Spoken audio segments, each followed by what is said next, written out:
दोस्तों रिसेंटली एक व्यक्ति ने वीडियो बनाया संत रामपाल जी महाराज जी के बारे में, उनकी हिस्ट्री को बताते हुए, उनकी आइडियोलॉजी को बताते हुए। रामपाल ने इस स्टैंड ऑफ को हाई वोल्टेज ड्रामा में बदल दिया। उन्होंने फॉलोअर्स के सामने मैं अल्टीमेट पावर हूँ, मुझे पकड़ना नामुमकिन है वाली नौटंकी शुरू कर दी। लेकिन धीरे धीरे फॉलोअर्स की दुनिया दो हिस्सों में बंटने लगती है, हमारी राह और बाकी सब गलत। सबसे पहले इमोशनल डिस्टेंस पैदा होता है। सत्संग में बार बार कहा जाता है कि बाहरी लोग सच्चा ज्ञान नहीं समझ पाएंगे, ओम से बड़ा कबीर। लेकिन ट्रेडिशनल कबीर पंथ में कहीं ऐसा नहीं मिलता है। और इस पर ये कहते हैं कि मैंने जो भी बातें इस वीडियो में बोली हैं वो सारी की सारी फैक्ट के आधार पे हैं, मतलब रिसर्च के साथ बोली हैं।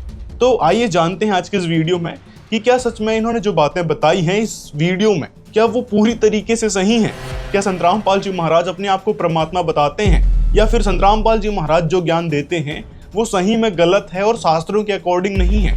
या फिर कबीर साहिब जी की और संत रामपाल जी महाराज की आइडियोलॉजी अलग अलग है? या फिर इन्होंने जो बरवाला कांड की बातें बताई हैं क्या वो एज इट इज सही है? आइए देखते हैं इन सारी बातों की सच्चाई। और इस वीडियो को इस भाई तक भी भेज देना ताकि इसको भी पता चल जाए कि रिसर्च किसे कहते हैं और रिसर्च कैसे की जाती है, और इन्होंने जो रिसर्च की है उसमें क्या कमी रह गई। हालांकि मेरा मानना है कि इन्होंने कोई रिसर्च ही नहीं करी, सारी की सारी मन घड़ंत बातें बोली हैं। जैसे कि इन्होंने पहली बात ही संत रामपाल जी महाराज जी के बारे में गलत बोल डाली कि संत रामपाल जी महाराज का जन्म गांव बरवाला में हुआ है। साल 1951 में हरियाणा के बरवाला में एक साधारण परिवार में जन्मे रामपाल की शुरुआती जिंदगी बिल्कुल आम थी। जबकि संत रामपाल जी महाराज का जन्म 8 सितंबर 1951 को गांव धनाना, जिला सोनीपत, हरियाणा में हुआ है। यानी गांव धनाना में संत रामपाल जी महाराज का जन्म हुआ है, ना कि बरवाला में। आगे और भी आपकी मिसलीडिंग, मिस इन्फॉर्मेशन वाली बातों का पर्दाफाश करते हैं। जैसे कि आपने कहा कि भाई साल 2006 में बरवाला में कांड हुआ था, बरवाला में विवाद शुरू हुआ था। साल 2006 में बरवाला में पहली बड़ी टकराव। इस कहानी की शुरुआत हरियाणा के बरवाला आश्रम से होती है। तो बरवाला में टकराव नहीं हुई थी, वो था करोथा आश्रम, संत रामपाल जी महाराज का पहला आश्रम। यदि आप गूगल से भी पूछ लेते, चैट जीपीटी से पूछ लेते, या कोई भी एआई प्लेटफॉर्म से पूछ लेते, तो वो ही सच्चाई बता देता। तो यहीं से आपकी रिसर्च समझ में आती कि क्या रिसर्च करी होगी और क्या ज्ञान दोगे आप आगे चलकर अपने सब्सक्राइबर्स को। दूसरा झूठ इसने फिर बोला कि कबीर पंथियों के साथ टकराव हुआ संत रामपाल जी महाराज का। बात कबीर पंथ की एक परंपरागत शाखा से डॉक्ट्रेशनल डिसएग्रीमेंट की थी। रिपोर्टर्स के अनुसार एक सत्संग में रामपाल द्वारा कुछ धार्मिक हेम्स पर आपत्ति जताई गई, जिसके बाद ट्रेडिशनल कबीर पंथ ग्रुप ने विरोध किया। दोनों पक्षों के बीच कहासुनी बढ़ी और फिर कलेश हो गया। जबकि सच्चाई ये थी, और गूगल भी यही कह रहा है कि आर्य समाजियों के साथ भिड़ंत हुई थी साल 2006 में। मतलब आर्य समाजी करोथा आश्रम पर हमला कर दिए थे। कारण था दयानंद सरस्वती का सत्यार्थ प्रकाश। सत्यार्थ प्रकाश की कई सारी सच्चाई संत रामपाल जी महाराज जी ने जनता के समक्ष रखी। जैसे कि उन्होंने कहा था कि भाई 24 वर्ष की स्त्री और 48 वर्ष का पुरुष का विवाह उत्तम है। तो क्या आप आपकी बेटी या बहन की शादी 48 वर्ष के पुरुष के साथ करवा देंगे? नहीं ना। तो यही बात संत रामपाल जी महाराज ने उस सत्यार्थ प्रकाश से निकालकर जनता के समक्ष रखी थी, जिससे ये आर्य समाजी बौखला उठे थे, जो तथाकथित धर्म गुरु थे। उन्होंने जनता को मिसगाइड किया, जैसे आप इस वीडियो में मिसगाइड कर रहे हैं। उसी प्रकार उस समय साल 2006 में जनता को उन नकली स्वार्थी गुरुओं ने मिसगाइड किया था, जो सत्यार्थ प्रकाश को बेचकर अपनी दुकान चला रहे थे। उन्होंने मिसगाइड किया और करोथा आश्रम पर हमला करवा दिया और पथराव वगैरह किया था, गोलीबारी की थी, जहां पर संत रामपाल जी महाराज पर केस बना था मर्डर का।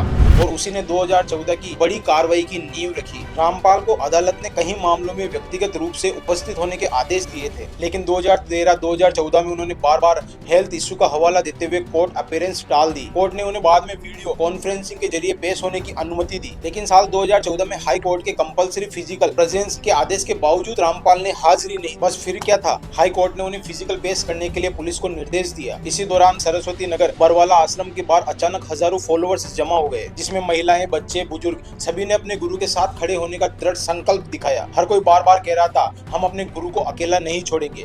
पुलिस ने टीयर गैस और बैरिकेड्स का इस्तेमाल किया, लेकिन भीड़ हर बार पीछे हटकर उसी इंटेंसिटी के साथ दोबारा लौटी। अब बरवाला कांड क्यों हुआ था इस बेवकूफ को इसका भी नहीं पता, और ये बना है रिसर्चर्स, यूट्यूबर कि भाई हम लोगों को ज्ञान देंगे। बरवाला कांड की रियलिटी तो पता कर लेता बेवकूफ कि बरवाला कांड आखिर हुआ क्यों था। बरवाला आश्रम के सामने जो लोग बैठे थे उनके बैनर ही ढंग से पढ़ लेता, थोड़ा रिसर्च कर लेता कि भाई वहां पर किस लिए लोग बैठे थे, क्या सच में बेफालतू में लोग बैठे थे अपने गुरु को बचाने के लिए, संत रामपाल जी महाराज को बचाने के लिए, वो भी रिसर्च कर लेता। एक्चुअल में रियलिटी ये थी कि साल 2006 में करोथा आश्रम का जो केस लगा था, एक व्यक्ति का मर्डर हो गया था। किसके द्वारा?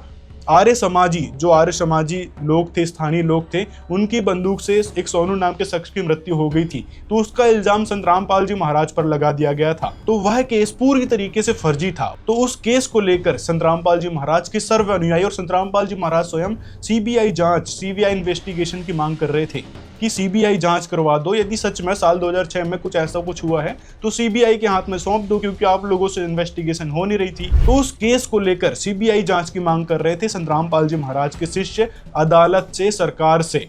इसलिए वो धरने पर बैठे थे कि आप न्याय दो या मौत दो। लेकिन नहीं, उस पर भी नहीं। लगातार तारीखें चलती आ रही थी संत रामपाल जी महाराज की। साल 2006 से लगातार तारीखों पर जा रहे थे। और वह फर्जी केस कब साबित हुआ? साल 2022 में फैसला आता है उस साल 2006 वाले केस का, करौथा आश्रम वाले केस का, जो उन स्थानीय लोगों ने, आर्य समाजियों ने हमला किया था, उस सोनू नाम के शख्स की मृत्यु हुई थी। तो उस साल 2006 वाले केस में संत रामपाल जी महाराज बाइज्जत बरी होते हैं। तो साल 2014 में जो बरवाला आश्रम में लोग प्रदर्शन कर रहे थे, तो वो उसी केस को लेकर कर रहे थे, जो स्पष्ट होता है साल 2022 में कि संत रामपाल जी महाराज पूरी तरीके से बाइज्जत बरी हो चुके हैं उस केस से। तो साल 2006 के फर्जी केस की सीबीआई इन्वेस्टिगेशन की मांग कर रहे थे उस समय बैठे लोग।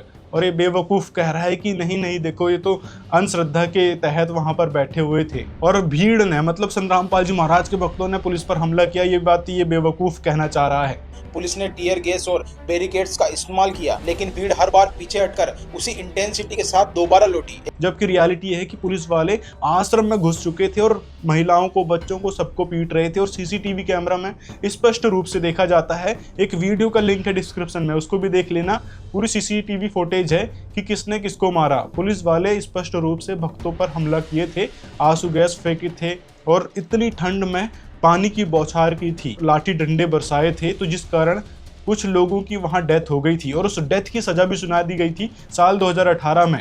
लेकिन अब साल 2025 में उस सजा को सस्पेंड कर दिया गया है। थोड़ा ये भी रिसर्च कर लेते, मतलब अपनी बेवकूफ़ी दिखाने से अच्छा थोड़ा रिसर्च कर लो। नए हो तो थोड़ा सही से फैक्ट दिखा दिया करो, या फिर बकवास करने के उद्देश्य से ये वीडियो बनाई थी। कमाल की बात यह है कि घायल होने के बावजूद भी वो लोग वहीं पर डटे रहे। रामपाल ने इस स्टैंड ऑफ को हाई वोल्टेज ड्रामा में बदल दिया। उन्होंने फॉलोअर्स के सामने मैं अल्टीमेट पावर हूँ, मुझे पकड़ना नामुमकिन है वाली नौटंकी शुरू कर दी। संत रामपाल जी महाराज ने ये बातें कभी नहीं कही थी कि मैं अल्टीमेट पावर हूँ, मेरे को पकड़ना नामुमकिन है। संत रामपाल जी महाराज सिर्फ और सिर्फ सीबीआई इन्वेस्टिगेशन की मांग कर रहे थे, और उनके भक्त भी सीबीआई जांच की मांग कर रहे थे कि भाई जो साल 2006 में केस लगा था उसकी सीबीआई इन्वेस्टिगेशन करा दो। बात सिंपल थी। लेकिन नहीं करवाना भाई, तारीख में आओ, आप कुछ भी करो। तारीख में वैसे भी संत रामपाल जी महाराज जा रहे थे। उस समय मेडिकल सर्टिफिकेट देकर बताया था कि संत रामपाल जी महाराज 20 तारीख के बाद तारीख में आएंगे, लेकिन नहीं, तानाशाही फरमान सुना दिया गया साल 2014 में कि नहीं, संत रामपाल जी महाराज को 18 तारीख 19 तारीख को पेश किया जाए। और पुलिस वालों पर, सरकार पर दबाव बना दिया, जिस कारण ये सारी घटना हुई थी। आश्रम के अंदर लगातार सत्संग चलता रहा। कैमराज और माइक्रोफोन्स के बीच रामपाल ने खुद को सुप्रीम और अनटचेबल दिखाया। सत्संग कैसे चलेगा?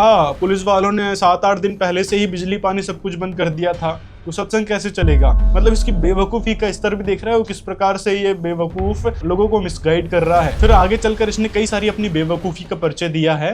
बाकी इन सारी बातों से स्पष्ट हो जाता है कि ये बेवकूफ़ अपने आप को जो रिसर्चर्स कहता है, उससे समझ सकते हैं कि ये कितना बड़ा रिसर्चर्स है और कितना बड़ा ये बेवकूफ़ अपने आप में बन बैठा है। रामपाल ने कबीर पंथ की टीचिंग को अपनाया, लेकिन धीरे धीरे इन टीचिंग का एक नया वर्जन सामने आने लगा। एक ऐसा वर्जन जिसमें कई बातें न केवल ट्रेडिशनल कबीर पंथ से पूरी तरीके से मेल खाती है और ना ही मिनी स्ट्रीम हिंदू स्क्रिप्चर से। इन्होंने कहा कि संत रामपाल जी महाराज जो ज्ञान बताते हैं वो कबीर पंथ की आइडियोलॉजी यानी कबीर साहिब की आइडियोलॉजी से कहीं तक मेल नहीं खाती। और साथ में ये कहा कि शास्त्रों के, हिंदू शास्त्रों के अकॉर्डिंग भी संत रामपाल जी महाराज का ज्ञान नहीं है। इसका यहां से आप समझ सकते हैं कि इसने कहीं से कहीं तक भी संत रामपाल जी महाराज के सत्संग को ना तो सुना है और ना ही किसी भी प्रकार से इन्होंने रिसर्च करी है। सिर्फ और सिर्फ मिसलीडिंग बातें इस वीडियो में की है, क्योंकि संत रामपाल जी महाराज कबीर सागर से ही प्रमाणित करके सारा ज्ञान देते हैं।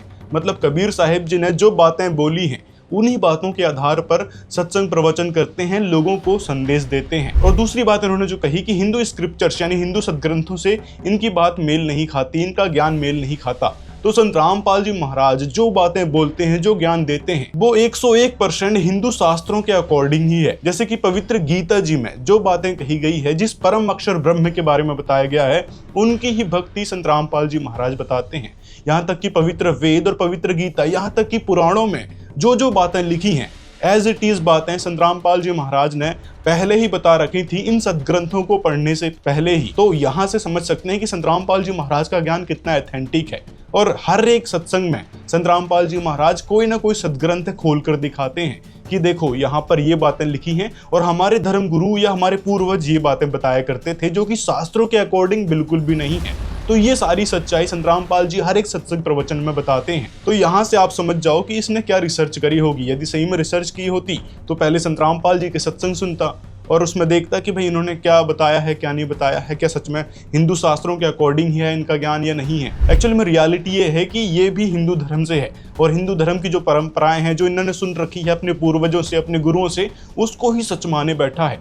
और संतरामपाल जी महाराज ने जो बातें बताई हैं शास्त्रों के अकॉर्डिंग, उसको ये सच नहीं मानना चाहता और ना ही ये नकली गुरु मानना चाहते हैं। तो सेम एज इट इज बातें इसने कही है कि संतरामपाल जी महाराज ना तो कबीर पंथ की आइडियोलॉजी को फॉलो करते हैं और ना ही हिंदू शास्त्रों को मानते हैं, यानी उनका ज्ञान हिंदू शास्त्रों से कहीं मेल नहीं खाता, जो कि सरासर झूठ है। संतरामपाल जी महाराज शास्त्रों के अकॉर्डिंग ही ज्ञान देते हैं, लेकिन बात अलग है कि इन गुरुओं को ज्ञान ही नहीं था हमारे सदग्रंथों का कि आखिर सदग्रंथों में लिखा क्या है। सदग्रंथों में कहीं भी हरे राम राम राम, राधे कृष्णा राधे राधे, श्याम मिलादे, ओम नमः शिवाय, इन सभी मंत्रों का कोई जिक्र नहीं है। गीता अध्याय 8 के श्लोक 13 में एक ओम अक्षर बताया गया है उस ब्रह्म का, ब्रह्म को पाने का। अब इसने आगे इसी वीडियो में इस ब्रह्म को ब्रह्मा कह दिया। इसे गीता का दूसरा महत्वपूर्ण श्लोक वर्ष 8:3 के अंदर अक्षरम ब्रह्मा परमम, मतलब ब्रह्मा अविनाशी है, तुमसे ना हो पाएगा। जैसे गीता अध्याय 8 के श्लोक 3 में परम अक्षर ब्रह्म का जिक्र आता है, यानी यहाँ पर जो परम अक्षर ब्रह्म कहा है कि परम अक्षर ब्रह्म कोई और है। यानी गीता अध्याय 15 के श्लोक 17 और 18 में 3 प्रभु की बात की गई है, क्षर पुरुष, अक्षर पुरुष और परम अक्षर पुरुष। यानी उत्तम पुरुष तू अन्य, यानी वह उत्तम पुरुष, वह पूर्ण परमात्मा क्षर पुरुष और अक्षर पुरुष से कोई और है। तो उनकी भक्ति संतरामपाल जी महाराज बताते हैं और यहाँ तक कि उनका मंत्र भी बताया है गीता अध्याय 17 के श्लोक 23 में, ओम तत्सत इति निर्देशय ब्रह्मणः हृदय समर्थ है। यानी यह ओम तत्सत उस परमात्मा को पाने का ऑथेंटिक मंत्र है और वही मंत्र संतरामपाल जी महाराज जाप करने को देते हैं। तो इससे स्पष्ट क्या हुआ कि संतरामपाल जी महाराज की जो भक्ति है वो हिंदू शास्त्रों के अकॉर्डिंग ही है। यहाँ तक कि रामचरितमानस में भी पूर्ण परमात्मा का जिक्र आया है, ब्रह्मा विष्णु महेश जी के माता पिता का जिक्र आया है। तो वह माता पिता कौन है, उनकी जानकारी भी संतरामपाल जी महाराज जी ने बताई है।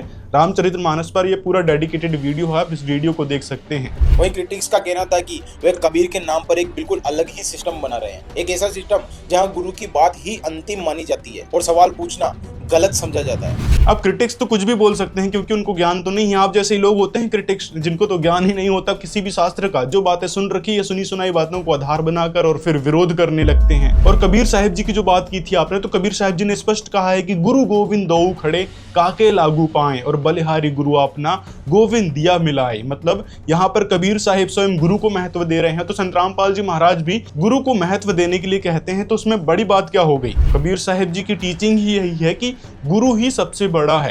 राम कृष्ण से कौन बड़ा, उन्हों भी गुरु कीन, यानी राम भगवान कृष्ण भगवान से कौन बड़ा, उन्होंने भी गुरु बनाया था और गुरु की बात भी उन्होंने मानी। तो राम कृष्ण से कौन बड़ा, उन्हों भी गुरु कीन, 3 लोग के वेधनी, फिर गुरु आगे आधीन, मतलब गुरु के आगे उनको आधीन होना पड़ा। तो कबीर साहिब जी ने स्पष्ट रूप से गुरु को महत्व दिया है और वही टीचिंग संतरामपाल जी महाराज के। इसमें गलत क्या है? और सवाल पूछना गलत कहाँ समझा जाता है? सवाल पूछो, कितने ही सवाल पूछो, जब तक ज्ञान क्लियर ना हो जाए ना, जब तक आपकी शंका समाप्त ना हो जाए, तब तक आपने सवाल करना ही करना है। चाहे कोई भी गुरु हो, जिनको भी आप गुरु बना रहे हैं, उनसे 1000 सवाल करो, सारी चीजें पूछो। सवाल करने के लिए ही कबीर परमात्मा ने कहा। और कबीर परमात्मा 600 वर्ष पहले जब आए थे, वो भी सवाल किया करते थे कि कौन ब्रह्मा का पिता है, कौन विष्णु की माँ, कौन शंकर का दादा है, पंडित जी दियो बता। तो ये सारे सवाल तो कबीर परमात्मा 600 वर्ष पहले किया करते थे उन ब्राह्मणों से, उन पंडितों से, लेकिन उनके पास कोई जवाब होता नहीं था। फिर उस समय कबीर साहब जो अनपढ़ जुलाहे की भूमिका निभा रहे थे, वो स्वयं पृष्ठ अध्याय सब कुछ बताया करते थे कि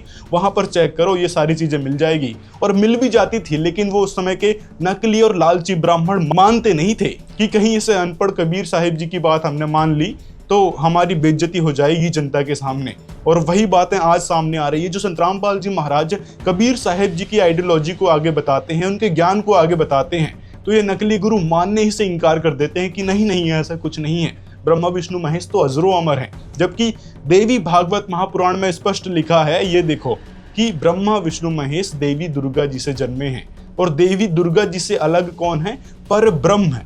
कबीर कहते हैं, पोथी पढ़ी पढ़ी जग मोहा, पंडित भया न कोई, ढाई आकर प्रेम खा पढ़े सो पंडित होए। यानी ज्ञान किताबों की बोझ से नहीं आता है, बल्कि मन की सच्चाई से आता है। और ट्रेडिशनल कबीर पंथ इसी सोच पर टिका है। ज्ञान किताबों की बोझ से नहीं आता। कबीर साहिब जी ने ये सारी बातें उनको कटाक्ष करते हुए कहा है, जो इन पोथियों को, इन वेदों को, इन गीता को, इन सदग्रंथों को पढ़ पढ़कर मर गए, मतलब पढ़ने पर ही व्यस्त हो गए कि इनको पढ़ने से ही हमारी मुक्ति हो जाएगी, हमको लाभ मिलने लग जाएगा। कबीर साहब ने कहा है कि पोथी पढ़ी पढ़ी जग मुआ, मतलब पोथी पढ़ने से कोई लाभ नहीं होगा, ना ही ज्ञान होगा। पंडित भया ना कोई, उनको पढ़ने से पंडित नहीं हो जाता। ढाई अक्षर प्रेम का पढ़े सो पंडित होए, मतलब ढाई अक्षर प्रेम का यानी सदग्रंथों का सार या फिर वह तत्व ज्ञान जब तक नहीं होगा तब तक वह पंडित नहीं होगा। तो यथार्थ रूप से कबीर साहब जी ने उनको कटाक्ष करते हुए कहा है, जो अपने आप को सर्वश्रेष्ठ ब्राह्मण मानते थे, शास्त्रों का ज्ञाता मानते थे, संस्कृत बड़े फर्राटेदार तरीके से बोलते थे, उनके लिए कटाक्ष करते हुए कहा है कि आप कितने ही उन संस्कृत को बड़बोली तरीके से बोल लो या लोगों को सुनाना शुरू कर दो, उससे कोई लाभ नहीं होगा, ना ही आपको सदग्रंथों का सार पता चलेगा। जब तक आपको तत्व ज्ञान नहीं होगा। और तत्व ज्ञान कौन करवाएगा? तत्वदर्शी संत, जिसके बारे में गीता अध्याय 4 के श्लोक 34 में जिक्र है। अगर गीता ज्ञान दाता, यदि आप कृष्ण जी को मानते हैं और कृष्ण जी को पूरा ज्ञान होता, तो गीता अध्याय 4 के श्लोक 34 में वो ये नहीं कहते कि भाई उस ज्ञान को तू तत्वदर्शी ज्ञानियों के पास जाकर समझ, एक अध्याय और बोल देते। तो यहाँ से स्पष्ट होता है कि तत्वदर्शी संत ही वह तत्व ज्ञान कराएंगे, परमात्मा का ज्ञान करवाएंगे, यहाँ तक कि इन सदग्रंथों का भी ज्ञान करवाएंगे। और वह ज्ञान आज के समय में संत रामपाल जी महाराज करवा रहे हैं। यकीन ना हो तो सुन के देखो कुछ दिन संत रामपाल जी महाराज के सत्संग। और ट्रेडिशनल कबीर पंथ इसी सोच पर टिका है। ईश्वर एक है, फिर नाम कोई भी हो। ईश्वर एक है, ये बात सही है, लेकिन नाम कुछ भी नहीं हो सकता। उस परमात्मा का नाम है और वह सतलोक में विराजमान है। गोरखनाथ जी को समझाते हुए कबीर साहिब ने कबीर सागर में स्पष्ट कहा है कि अरे कबीर, तू छोटा सा बालक और ज्ञान देता है गोरखनाथ को। तेरी आयु क्या है? सबसे बड़ा मूर्ख वो है जो मेरी आयु पूछता है, और आप मुझे बालक बता रहे हैं। जो बूझे सोई बावरा, क्या है उम्र हमारी? असंख्य युग प्रलय गई, तब का ब्रह्मचारी, कोटि निरंजन हो गए, परलोक सिधारी। हम तो सदा महबूब हैं, स्वयं ब्रह्मचारी। अरबों तो ब्रह्मा गए, 49 कोटि कन्हैया। 7 कोटि शंभू गए, मोरी एक नहीं प्लैया। कोटि नारद हो गए, मोहम्मद से चारी। देवतन की गिनती नहीं है, क्या सृष्टि विचारी। नहीं बूढ़ा नहीं बालक, ना ही कोई भाट भिखारी। कहें कबीर सुन हो गोरख, यह है उम्र हमारी। असंख्य युग प्रलय में चले गए, तब का मैं अमर हूँ। करोड़ ब्रह्म भगवान मृत्यु को प्राप्त होकर पुनर्जन्म प्राप्त कर चुके हैं। अन्य भगवान जिसका तुम आश्रय लेकर भक्ति कर रहे हो, वे नाशवान हैं। फिर नाथ जी आप अमर कैसे हो सकते हैं? अरबों तो ब्रह्मा मर चुके हैं और 49 करोड़ बार कृष्ण जी की मृत्यु हो चुकी है, तथा 7 करोड़ बार शिव जी मर चुके हैं। लेकिन मेरी एक पल भी आयु कम नहीं हुई है। मैं अमर पुरुष हूँ। हम सुल्तानी नानक तारे दादू को उपदेश दिया, जात जुलाहा भेद न पाया, वो काशी माहे कबीर हुआ। और साथ में कबीर साहिब ने कबीर सागर में ढेरों जगह अपने परमात्मा होने का जिक्र किया है। गुरु का सम्मान करो, लेकिन आंख बंद करके नहीं। वही तो, आंख बंद करके नहीं। आप लोग आंख बंद करके, और आम जो श्रद्धालु है वो आंख बंद करके अपने पूर्वजों पर, गुरुओं पर विश्वास कर लिया कि जो बातें उन्होंने बताई है वो ही सही है, जबकि रियलिटी कुछ और थी जो अब संत रामपाल जी महाराज बता रहे हैं। शायद ये बातें आपके रिसर्च में छूट गई थी, तो अब ऐड कर लो और रिसर्च करो सही तरीके से। कबीर पंथ के ग्रंथ बार बार यही बताते हैं कि आस्था कॉम्प्लिकेटेड थ्योरी से नहीं, बल्कि खुद के भीतर झांकने से समझी जा सकती है। खुद के भीतर झांकने से आस्था कैसे समझी जा सकती है, जरा वो भी बताते चलो। अगर खुद के भीतर झांकने से ही आस्था समझी जा सकती थी, तो फिर मंदिर में जाने की क्या जरूरत है आपको, या शास्त्रों को पढ़ने की क्या जरूरत है? इसका मतलब तो शास्त्रों का कोई आधार ही नहीं बचा, यानी शास्त्रों को रखने का कोई आधार ही नहीं बचा। रियलिटी ये है कि गुरु से ही ज्ञान मिल सकता है, और यही बातें कबीर साहिब जी के ग्रंथों में बताई गई है कि कबीर परमात्मा का कृपा पात्र संत ही इस ज्ञान को डिकोड करके बता सकता है। नहीं तो मन गढ़ंत थ्योरी के अनुसार, जैसे आपने भी समझ रखा है और अन्य कबीर पंथियों ने भी समझ रखा है, और उसी अपनी समझ के अनुसार उन्होंने समझ लिया कि बस जो बातें हम समझ पाए हैं वो ही सही है और बाकी कुछ नहीं। जबकि रियलिटी कुछ और थी। कबीर साहिब जी के दोहों का मतलब कुछ और था और उसका मतलब आप लोग और ये नकली गुरु कुछ और समझ बैठे। तो उस यथार्थ मतलब को समझाने के लिए अब तत्वदर्शी संत आए हुए हैं, जो कि संत रामपाल जी महाराज हैं, जो कबीर साहिब जी के यथार्थ ज्ञान को समझा रहे हैं। तो कॉम्प्लिकेटेड थ्योरी जो अब तक लोगों के बीच फैली हुई थी, जो समझ ही नहीं आ रही थी कि एक्चुअल में हमने भक्ति किसकी करनी चाहिए। कोई ने कुछ बोल दिया, उसकी भक्ति शुरू कर दिया, किसी ने कुछ बता दिया, उसकी भक्ति शुरू कर दिया, किसी ने कहा कि व्रत रख लो, वो व्रत रखना शुरू कर दिया। तो इन सभी कॉम्प्लिकेटेड थ्योरी को संत रामपाल जी महाराज ने सबसे आसान बनाया है कबीर साहिब जी की आइडियोलॉजी पर चलकर। लेकिन रामपाल की टीचिंग में कबीर का नाम लेते लेते एक अलग दिशा बन जाती है और सबसे चर्चित इंटरप्रिटेशन है ओम से बड़ा कबीर। लेकिन ट्रेडिशनल कबीर पंथ में कहीं ऐसा नहीं मिलता है कि ओम छोटा मंत्र है, कबीर बड़ा मंत्र है। कबीर तो कभी नामों की तुलना भी नहीं करते थे, लेकिन रामपाल इसे हेरार्ची की तरह पेश करते थे। अब इन्होंने कहा कि कबीर साहब कभी नामों की तुलना नहीं करते थे कि ओम से बड़ा कबीर हो गया। रियलिटी यह है कि जो परम अक्षर ब्रह्म है वह ओम से बड़ा ही है। ओम तो एक निम्न स्तर का मंत्र है जो कि ब्रह्म तक का है। ब्रह्म से ऊपर गीता अध्याय 17 के श्लोक 23 में ओम तत्सत मंत्र बताया गया है, जो कि उस सच्चिदानंद घन ब्रह्म का है। ओम ब्रह्म का हो गया और सच्चिदानंद घन ब्रह्म का ओम तत्सत मंत्र हो गया। यहाँ तक कि कबीर साहिब जी की ढेरों वाणी आपको मिल जाएंगी सच्चे नामों का जिक्र करते हुए। जैसे कबीर साहिब जी ने कहा था कि सांचा भया तो क्या भया, नाम न सांचा जान, सांचा होए सांचा मिले, सांचे माही समान। मतलब जो कहते कि हमारा नाम सच्चा है, हमारा नाम सच्चा है, वो सच्चा नहीं है। सच्चा नाम यानी सच्चे नाम की तलाश करो और वह सच्चा नाम मिलते ही वह परमात्मा मिलेगा। उस सच्चे नाम की तलाश करने के लिए कबीर साहिब जी ने इस दोहे में इन सारी बातें कही हैं। फिर आगे कबीर साहिब जी ने कहा है कि छर अक्षर दोनों से न्यारा, सोए नाम हमारा, सार शब्द को लेकर आए मृत्यु लोक मंझारा। ये कबीर साहिब जी ने अपने ग्रंथ में ये वाणी बोली है कि सच्चा नाम यानी सोए नाम हमारा, ये छर और अक्षर दोनों से न्यारा है, जो सार शब्द के बारे में जिक्र किया है इस मृत्यु लोक से पार होने के लिए। तो यहाँ तो कबीर साहिब जी ने स्पष्ट इन दोनों वाणियों से समझ आता है कि उस सच्चे नाम की तलाश करने के लिए, उस सच्चे नाम का जाप करने के लिए कबीर परमात्मा ने ये सारी वाणी बोली हैं। और भी ढेरों वाणी हैं यथार्थ मंत्र को जानने के विषय में, यथार्थ मंत्र के, सच्चे मंत्र के जाप के विषय में। तो इससे आपकी रिसर्च पर भी सवाल खड़ा होता है कि क्या रिसर्च करी या फिर बस वही अपनी गंदी आइडियोलॉजी को लोगों में प्रस्तुत कर रहे हैं रिसर्च के नाम पर और डॉक्यूमेंट्रीज के नाम पर, बायोग्राफी के नाम पर। तो इतनी सी देर में आपकी गलत इन्फॉर्मेशन को हमने सामने रख दिया है और भी ढेरों बातें हैं, आगे चल के आपको समझ में आएगा। अब इनसे कमेंट में किसी ने कहा कि वायरल होने के चक्कर में यूट्यूबर सच्चाई नहीं बताते, सच्चाई भी बता दिया करो भाई रे। तो इन्होंने जवाब दिया कि मैं वीडियो वायरल होने के लिए नहीं बनाता हूं, तो बनाते किस लिए हो वो भी बता दो। यदि इन्फॉर्मेशन देने के लिए बताते हो तो सारी की सारी आपने मिसलीडिंग बातें इस वीडियो में कही हैं, सच्चाई तो कुछ इसमें है ही नहीं।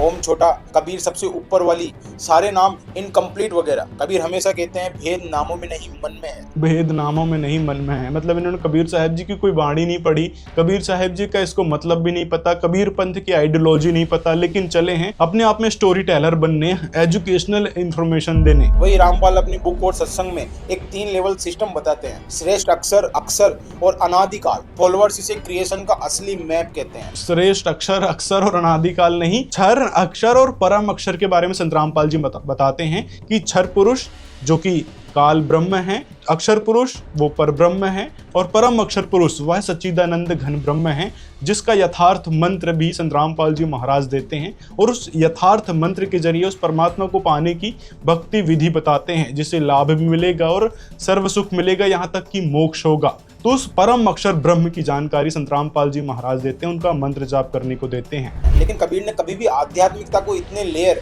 या कॉम्प्लिकेटेड बनाकर बताते ही नहीं थे। तो कबीर साहिब जी ने कोई कॉम्प्लिकेटेड तरीके से नहीं बताया है। कबीर साहिब जी ने पाखंडवाद का विरोध किया है। कबीर साहिब जी ने सिंपल शब्दों में कहा है कि ब्रह्मा विष्णु महेश देवी दुर्गा जी ब्रह्म से ऊपर है, परम अक्षर ब्रह्म है, जिनकी हमें भक्ति करना चाहिए। और यही बात गोरखनाथ को समझाते हुए कबीर साहिब जी ने कबीर सागर में लिखी है। तो यथार्थ रूप से देखा जाए तो जो कॉम्प्लिकेशन भक्ति मार्ग में आज तक इन नकली गुरुओं ने, पाखंडी गुरुओं ने फैला रखा था, उसको बेपर्दा कबीर साहिब जी ने 600 वर्ष पहले किया था और आज के समय में संत रामपाल जी महाराज कर रहे हैं। उस कॉम्प्लिकेटेड भक्ति साधना को इजी बना रहे हैं। बिल्कुल इजी तौर पर आप भक्ति करके इन सभी देवी देवताओं से लाभ ले सकते हैं और उस पूर्ण परमात्मा की भक्ति करके, उनका मंत्र जाप करके मोक्ष पा सकते हैं। सिंपल में वह कहे तो रामपाल की पूरी टीचिंग का बेस है कि होली बुक्स का असली अर्थ सिर्फ वही बता सकते हैं। रामपाल अक्सर गीता, कबीर सागर, कबीर वाणी और कुछ पुराने ग्रंथों को कोट करते हैं। तो होली बुक्स का असली अर्थ वही बता सकते हैं। तो संत रामपाल जी महाराज ही वह तत्वदर्शी संत हैं जिसके कारण ये सभी सदग्रंथों का सार केवल संत रामपाल जी महाराज ही बता रहे हैं। आज तक कोई भी गुरु ऐसा बता दो कि जिन्होंने सदग्रंथ खोलकर जनता के समक्ष रखा हो कि भाई हाँ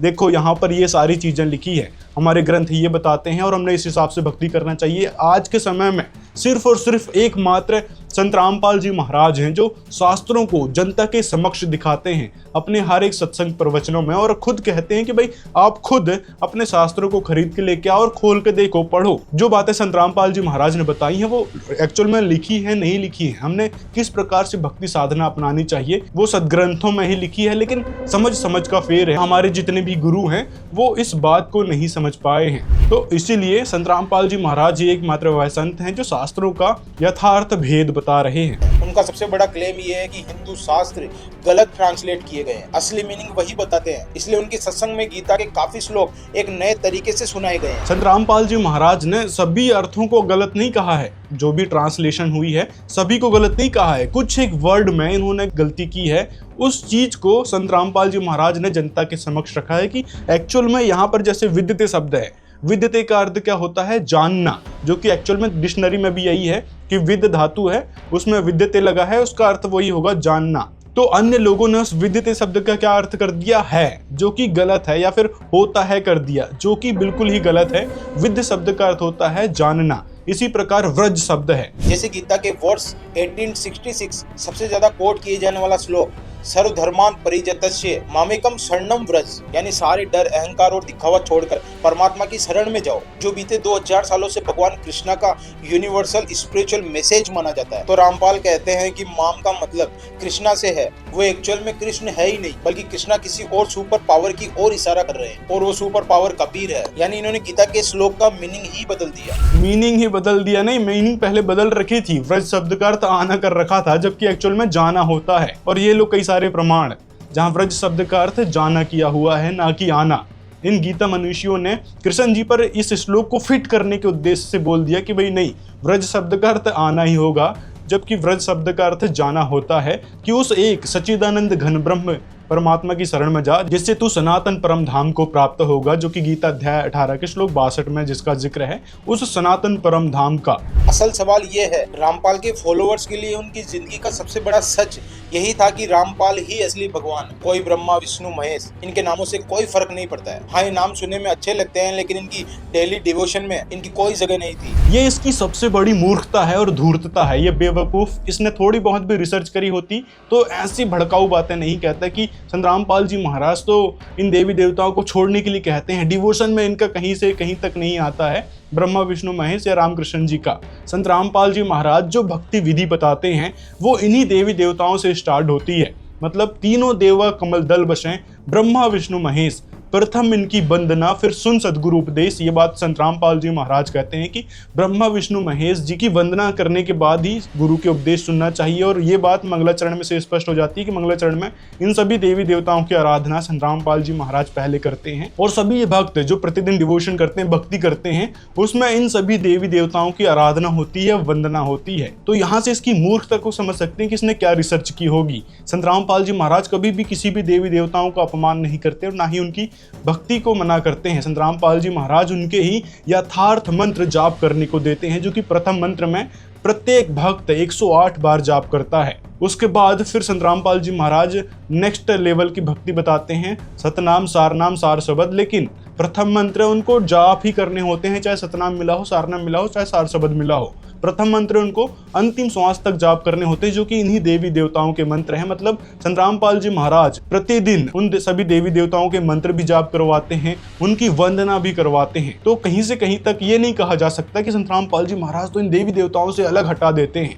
संत रामपाल जी महाराज इन देवी देवताओं के थ्रू ही सभी को लाभ दिलवाते हैं। रामपाल ने बार बार यही बताया कि असली अल्टीमेट नॉलेज और मोक्ष सिर्फ मेरे पास है, बाकियों के पास नहीं है। और ये बात संत रामपाल जी महाराज ने इसलिए कही है क्योंकि आज के समय में जो ज्ञान है, जो तत्वदर्शी संत हैं, वो केवल संत रामपाल जी महाराज हैं। क्योंकि अन्य जितने भी गुरु हैं वो सारी देखा देखी भक्ति साधना में लगे हैं, उनके पास कोई ज्ञान नहीं है और ना ही भक्ति है, ना ही समाधान है।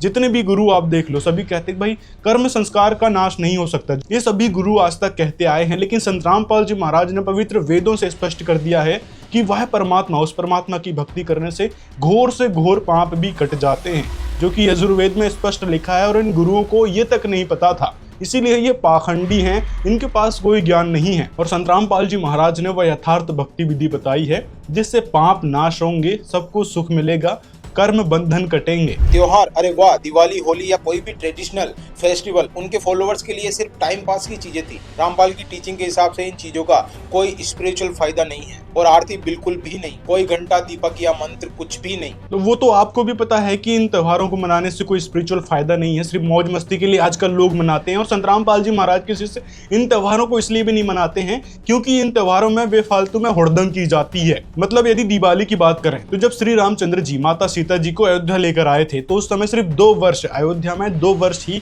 उस समय दिवाली मनाई गई थी, क्योंकि 2 वर्ष के बाद एक धोबी के कहने मात्र से श्री रामचंद्र जी ने माता सीता को वनवास भेज दिया था, जिस कारण अयोध्या में पूरा शोक फैल गया था। और उसके बाद उन्होंने कभी दिवाली का त्योहार नहीं मनाया।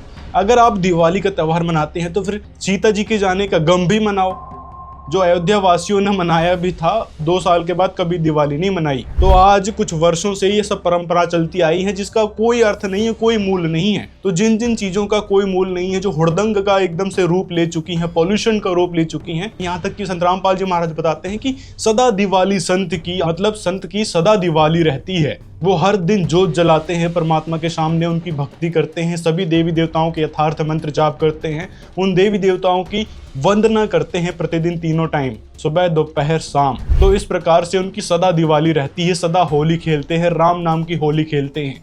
और भी जितने भी त्योहार जो आडंबर शुरू हुए हैं, उन सब को इसलिए भी संत रामपाल जी महाराज अपने ज्ञान के आधार पर, तर्क के आधार पर डिबंक करते हैं। लेकिन धीरे धीरे फॉलोवर्स की दुनिया 2 हिस्सों में बंटने लगती है, हमारी राह और बाकी सब गलत। सबसे पहले इमोशनल डिस्टेंस पैदा होता है। सत्संग में बार बार कहा जाता है कि बाहरी लोग सच्चा ज्ञान नहीं समझ पाएंगे, वे विरोधी है, वो आपको भटकाएंगे। ये धीरे धीरे फॉलोअर्स के मन में डर बैठ जाता है। संत रामपाल जी महाराज ये बात नहीं कहते कि विरोधियां भटकाएंगे। संत रामपाल जी महाराज कहते हैं कि वो सभी जितने भी भटके हुए हैं, वो सब हमारे भाई बहन हैं, उनको भी आपने ज्ञान समझाना चाहिए, ताकि उनको सदग्रंथों का सार समझ आए, परमात्मा की यथार्थ भक्ति और देवी देवताओं की यथार्थ वंदना समझ में आए, कि हमने किस प्रकार से उनके मंत्र जाप करने हैं, किस प्रकार से उनसे लाभ लेना है। ये बातें सब तक पहुंचाने के लिए संत रामपाल जी महाराज कहते हैं।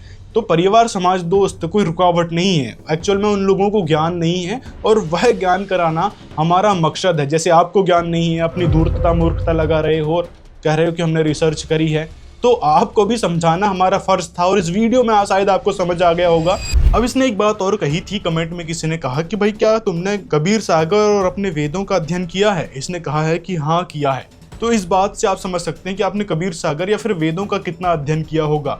उसी प्रकार से अध्ययन किया होगा जैसे आपके गुरुओं ने कर रखा था, जिनको शास्त्रों का ABCD का ज्ञान नहीं हुआ। मतलब जो बातें शास्त्रों में लिखी थी उसका अर्थ ही आप लोगों को पता नहीं चल पाया, तो अध्ययन करने का मतलब ही नहीं रहा। तो अध्ययन अब करो संत रामपाल जी महाराज जी के तत्वधान में, जिससे आपको पता चलेगा कि रियलिटी क्या है सदग्रंथों की, और क्या में वही बातें सदग्रंथों में लिखी हैं जो हम समझ बैठे थे, या फिर कुछ और बात थी। वो आपको संत रामपाल जी महाराज जी के तत्वधान में ही पता चलेगा। अब इसकी एक और बेवकूफ़ी को समझते हैं। ये कहता है कि संत रामपाल जी महाराज तो अपने आप को भगवान कहते हैं। मतलब यहाँ पर कमेंट में किसी ने कहा कि गुरु भगवान के तुल्य ही है होता है भाई। यहाँ पर फिर ने कहा कि पर गुरु खुद नहीं बोलता है कि मैं ही भगवान हूँ। तो मेरे भाई अपनी बेवकूफ़ी को साइड में रखकर जरा ये बताओ, संत रामपाल जी महाराज ने कब अपने आप को भगवान कह दिया कि मैं ही भगवान हूँ और मैं ही ब्रह्मा विष्णु महेश से सभी देव देवताओं से बड़ा हूँ? कब कह दिया संत रामपाल जी महाराज ने? संत रामपाल जी महाराज ने ये बातें अपने सत्संग प्रवचनों में कहीं भी नहीं कही हैं कि मैं ही सर्वश्रेष्ठ हूँ। संत रामपाल जी महाराज ने कबीर साहिब को परमात्मा बताया है और उस परमात्मा को पाने के मंत्र बताए हैं। बात अलग है कि संत रामपाल जी महाराज के रूप में स्वयं वह परमात्मा आए हुए हैं, लेकिन उन्होंने कभी अपने आप को परमात्मा नहीं कहा, कभी कोई भी सत्संग प्रवचन में कि मैं ही परमात्मा हूँ। संत रामपाल जी महाराज के जो भक्त हैं, जिनको उनकी भक्ति से लाभ मिले हैं, वो उनको परमात्मा मानते हैं, क्योंकि गुरु ही परमात्मा होता है। गुरु को परमात्मा मानकर चलने से ये भक्ति सफल होती है। ये परमात्मा का संविधान है। और इतनी सी बात आपको नहीं पता तो क्या पढ़ा आपने कबीर सागर, या क्या पढ़ा अपने सदग्रंथों को, और क्या आपने रिसर्च करी इससे ही पता चल जाता है कि कितने एजुकेटेड हो आप। तो इतनी सारी बातों में आपको झूठा साबित कर दिया फैक्ट के आधार पर कि कितनी रिसर्च करी और क्या आपकी बेवकूफ़ी थी जो आप बड़ी कॉन्फिडेंस से कह रहे हो कि देखो हमने शास्त्रों को पढ़ा है और रिसर्च बहुत अच्छे से करी है। यहाँ से आपकी बेवकूफ़ी आप खुद समझ सकते हैं। तो उम्मीद है इतनी सारी सच्चाई पता चलने के बाद अपनी इस मिसगाइड करने वाली वीडियो को डिलीट कर दोगे। अगर सच में आप रिसर्चर्स होंगे या फिर एजुकेशनल कंटेंट लोगों को देते होंगे और अगर अपनी बेवकूफ़ी जाहिर करने के उद्देश्य से आपने ये वीडियो बनाई है तो फिर बने रहने देना। इससे लोग समझ भी जाएंगे कि कितने बेवकूफ़ हो आप और कितने एजुकेटेड हो जो लोगों को एजुकेशनल पर्पस से डॉक्यूमेंट्रीज बनाकर दी जा रही है। मिलते हैं अगले वीडियो में।